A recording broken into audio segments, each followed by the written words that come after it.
那麼，回到我們一開始的問題，鏡頭 C147號敖丙的動作應該是什麼？和導演商量後，動畫師張景元給出了他的答案：一個敲擊雙錘的动作。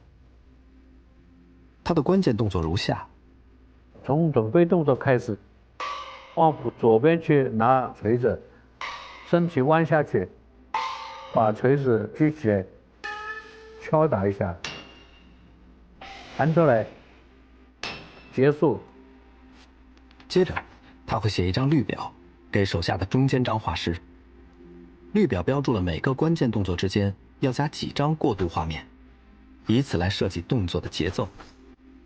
這個動畫片它的快慢就是按照你的张數定的，所以我們在寫綠表的時候也是決定它动作是快的還是慢的，打的就快一點，3張，退回來的時候就5張。